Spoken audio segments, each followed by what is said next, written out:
Hi everyone. Thanks for joining us today. We've got a brand new story to share with you. So let's begin. My name is Philip. I went through a difficult marriage that slowly fell apart over time. After months of turbulence, I found out that my wife was cheating on me. When I confronted her about it, she didn't deny it. Instead, she became defensive and told me to leave the house, reminding me that it was given to her by her parents. I didn't argue. I quietly left. But what she didn't expect was everything that came after. I met Angela during a time in my life when everything felt uncertain. I had just started out in the corporate world, fresh out of school, trying to make sense of how things worked. I wasn't making much money, and I wasn't climbing the ladder as fast as I thought I would, but I was working hard, and I kept showing up every single day. Angela came into my life during that season. It started with small conversations about things we were interested in. It was that kind of connection that builds when you talk to someone who genuinely seems interested in knowing who you are, not just what you do. I would find myself looking forward to hearing her voice at the end of a long workday. After a few months of talking, we started dating. For me, it wasn't casual. I loved her. I didn't say it right away, but I felt it early. She brought a kind of calm into my life that I hadn't realized I needed. I was still uncertain about the future, but with her, things felt more grounded. And because of that, I was willing to give her everything I had. Whatever it took to make her feel valued, I did it. 3 years into dating, we decided to get married. We stood in front of family and friends and made commitment to one another. We didn't have it all figured out, but we had each other. And back then, that felt like enough. Her parents, who had always been more financially stable than mine, pulled us aside after the ceremony. That's when her father handed Angela a small, simple envelope with a key inside. He smiled and said, "This is your new beginning." At first, I didn't even fully understand what he meant. Later, I realized they had built a house and were giving it to her outright as a wedding gift. Fully paid off. No mortgage. No hidden conditions.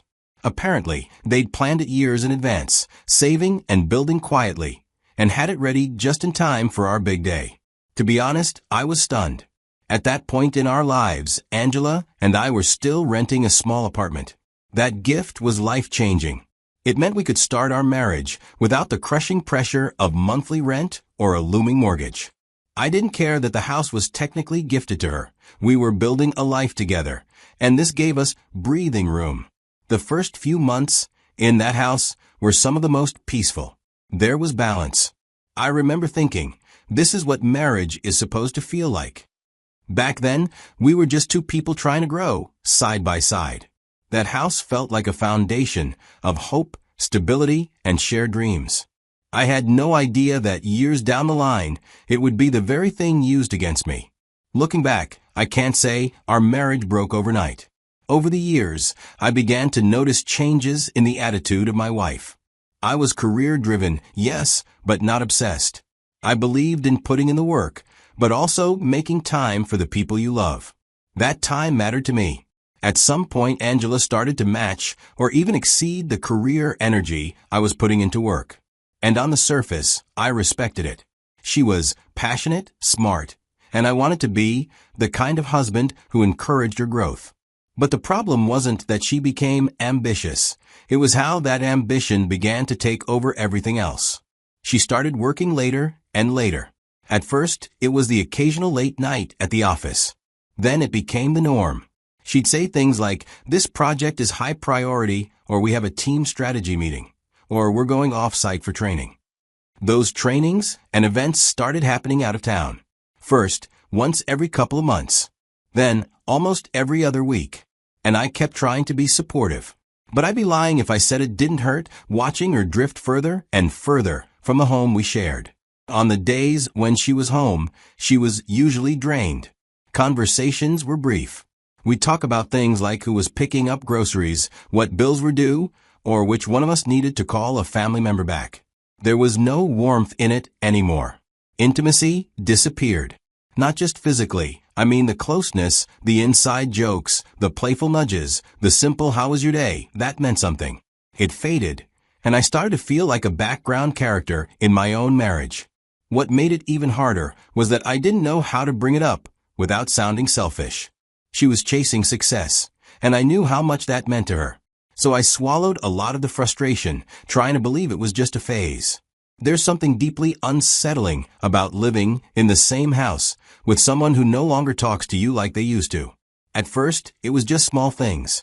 But over time, it got worse. Real conversations became rare, and when we disagreed on anything, it would escalate faster than it used to. And once the argument hit that boiling point, Angela would shut down completely. No explanations. No attempts to resolve it. Just silence for days, sometimes a whole week, acting as if I didn't exist in the same space. During these silent stretches, I noticed she was always glued to her phone. She'd be typing, smiling faintly sometimes, and whenever I came close, the screen would tilt just slightly or the app would close. It didn't happen once or twice, it was a pattern. And I wasn't allowed to ask about it. She'd immediately get defensive, telling me I was being paranoid or too controlling. And then the silence would start all over again. I was carefully choosing when and how to speak, just to avoid another wall of silence. We weren't always like this. There was a time when we could sit and talk for hours about nothing. I could feel the space between us growing, but I didn't know how to stop it. Nothing I did seemed to reach her anymore. One quiet evening, I was home alone, just trying to unwind after another long day. Angela wasn't home. She'd gone out again for what she said was a work-related function. She'd been attending more and more of those lately, sometimes even in other states. I didn't question it anymore. I was alone in the living room when I noticed her iPad on the couch. It was nothing unusual. She often used it to stream media when she wasn't glued to her phone. I picked it up, just intending to watch something on Netflix, and clear my head. As I tapped around, I couldn't even recall how exactly I landed in the Messages app. It wasn't intentional, but once I saw it, I couldn't unsee it. The iPad was connected to her iCloud account, so all the messages from her phone were synced automatically. At first, I didn't know what I was looking at. Then I saw a name I recognized, her coworker. The same man she used to mention casually back when things between us were still warm. I never once saw him as a threat, but the messages said otherwise. There were check-ins between them, asking if the other got home safe. Discussions about when they'd see each other next. Then full arrangements, where to meet, what hotel, how long they'd stay. And that's when I saw it clearly. One of those trips she said was a work seminar in another state was actually a weekend getaway with him. I sat there stunned. My wife was going all out for another man behind my back. And suddenly, everything added up. The extra effort she'd been putting into her appearance before leaving for work. The sudden obsession with traveling out of town. The nights she came home and could barely look me in the eye. The fake seminars that didn't show up in any of her company's official calendars. The way she clutched her phone like it held her entire identity. And all the while, I was the one walking on eggshells, afraid to ask questions because I didn't want to seem insecure. That night, I felt something in me break. But I didn't lose it. I didn't confront her right away. I knew her well enough to know she'd twist it. If I just showed her the messages, she'd find a way to make herself the victim. And if I didn't have enough to corner her, she'd deny everything and somehow flip the blame back to me. I shut the iPad and sat with the weight of what I had just seen. I needed more. Not just proof, but a plan. Because what I saw wasn't just cheating. It was disrespect at a level I never thought I'd experience in my own home. I needed more undeniable proof to add to this, so I hired a private investigator and, at the same time, talked to a lawyer about what a divorce might mean for me. The investigator spent weeks watching Angela's movements, and each report he sent broke my heart. Finally, he handed me proof I couldn't ignore. Photos and videos of Angela and her coworker together outside the office at places they shouldn't be. Their company, where both of them held senior positions, had clear rules against that kind of relationship. Armed with everything, I chose one quiet evening to talk. When Angela walked in, I asked her to sit down. I kept my voice steady and asked, "What's really going on between you and your coworker?" At first, she sat in silence, staring like she didn't understand the question. Then she accused me of trying to control her, said I had no right to question who she talked to. I didn't argue. I simply held up my phone and showed her the screenshots from her iPad. She read them, and her face tightened. Instead of explaining, she shot back that I had invaded her privacy by snooping. She declared right there that our marriage was finished because I didn't respect her. Then she told me to leave the house. She reminded me it was a gift from her parents and said I had no claim to stay. I listened, said nothing, and felt the last thread between us snap. I had the answers I needed. I knew from the moment I found those messages that there was no saving this marriage. And honestly, I had a strong feeling that when I confronted Angela, she would try to flip the script, act like I was the one who wronged her. That's why I didn't just sit around hoping things would blow over. I prepared myself, quietly. Before I even brought up the affair to her, I had already started looking for a place to stay. It wasn't easy because I wanted to leave the house without giving her the satisfaction of a dramatic scene. The day after I confronted her and she told me to leave, I simply packed my things and walked out. So I booked a room at a nearby hotel and kept looking for a small apartment or rental where I could settle in. I didn't tell anyone what I was doing. I wasn't ready for their questions or opinions. I needed time to process everything on my own. A few days later, I signed the divorce papers and had them delivered to her. I wasn't sure if she had started preparing her own, but I wasn't about to wait and find out. I made the first move. Once the paperwork was in motion, I went ahead and froze our joint accounts. I didn't want to wake up one morning and see our money drained out or spent on whatever plans she had with the man she was cheating with. Of course, she tried to push back, claimed she had rights to certain things, tried to make it seem like I was reacting out of emotion. But the truth is that her infidelity wasn't something she could spin into a misunderstanding. It was clear. It was deliberate. And it was damaging. The divorce process wasn't quick. It took months. Anyone who has been through it knows how slow and stressful it can be. Every little thing becomes paperwork. Assets had to be split, legally, fairly. I didn't try to take what wasn't mine, but I made sure I wasn't cheated out of what I had helped build during the marriage. I listened to my lawyer. I followed every piece of advice carefully. Once the divorce was almost finalized and everything was already divided up between us, I did something that Angela and her lover didn't see coming. I filed a lawsuit against her coworker for alienation of affection. That's a legal term some states still recognize. It basically means I held him responsible for interfering in my marriage and playing a direct role in destroying it. I wasn't just angry that he slept with my wife. I was holding him accountable for the part he played in breaking something sacred I had spent years building. Now, I didn't rush into it emotionally. I waited until things were almost settled legally between me and Angela. I wasn't about to risk the divorce dragging on or affecting the way our assets were divided.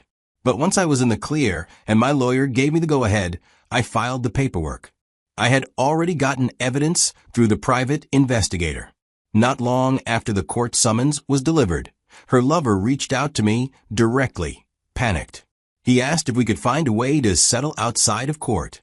Said he didn't want this mess reaching his workplace or affecting his family. I could hear the fear in his voice. He knew the fallout was going to be massive if this became public. But I wasn't moved. I just made it clear that the lawsuit would go forward as planned. Then Angela called me for the first time in a long while, pretending like she wanted to make peace. But it wasn't really about peace. She was trying to downplay everything, acting like I was dragging things out unnecessarily. She said the marriage was already over, that filing the lawsuit was too much, that I didn't have to take it this far. I listened. And then I told her plainly, "You don't get to decide how far I go. You made your choices. Now I make mine. If the court ruled in my favor, then so be it.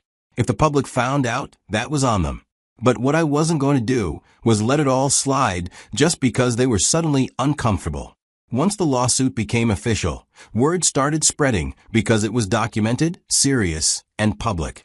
Angela and her lover both held higher-up positions. The kind of roles that came with responsibilities, visibility, and policies, especially strict ones about workplace relationships. Their company had a clear code of conduct against affairs between senior staff, especially if it created a conflict of interest or damaged the company's image. They had broken that code. Repeatedly. Now, I could have waited for the lawsuit to do all the talking, but I didn't want to leave anything to chance. So I took one more step. I compiled all the evidence I had and sent it anonymously to the company's HR department.